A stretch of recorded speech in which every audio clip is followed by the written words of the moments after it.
So drunk that I went back to my dorm room and I passed out for a couple hours, and then and so then we met up again like later in the evening to go to this other pub. Are you recording this? Okay. It's okay. She can. So we go to this other pub, like one of the 8 pubs. It's like a block away from our dorm room, and we were hanging out. If I could turn back time. Stop! This has nothing to do with that. There was one other girl in this trip that went to St. Ed's somehow, like out of state. There's one other chick going to St. Ed's, and I didn't know her, but we were like the only 2 people there that went to like the same school, which is weird.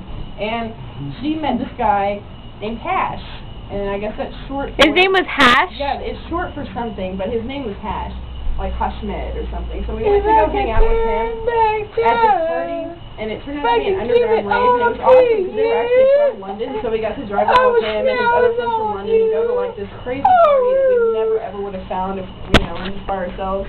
And we got to drink like champagne for free, and because he knew the guy in the club, that's how we all got in.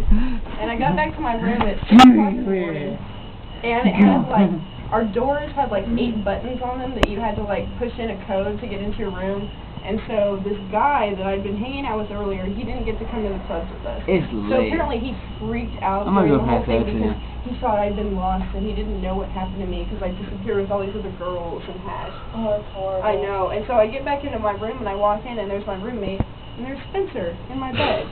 And I went to go wake him up and I was like, hey, you're in bed. And he's like, I was so worried about you. Where did you go? I was so worried. I didn't know what you happened to you when you went off with those guys. And I was like, well, I'm here. And I'm okay. So, can I get my bed? He was like, well, your roommate let me in because I forgot my code. And he was still in the bed. And he was like, just come here. I've been so worried about you. Come here. Give me a hug. And I was like, I'm going to go to the bathroom and change. And I came back, and he was still in the bed. And I was like, I have a towel, and you can use my extra pillow if you want to lie on the floor. And so I finally... Thanks, man. I can lie on the floor. Awesome. I didn't want to share the fucking bed with him. Like, he forgot the code to get into his room, so he's in our room. And I finally coaxed him to get onto the floor, and I was just lying there, and I couldn't sleep, turned away from him, and he kept... Likely story.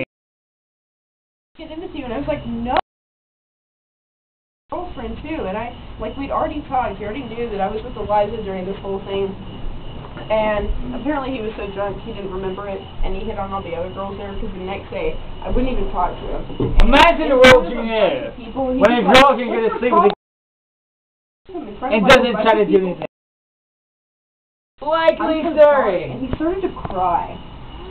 And I felt bad because I was really mean to him, but he started crying, and I was like, are you just drunk the whole time we were there? You're of legal drinking age, you can go to the pub. It was awesome. But besides that, that was my whole story, is the dude was in my bed. The dude alive! The dude, yes, right, JR. JR interpreted it so well.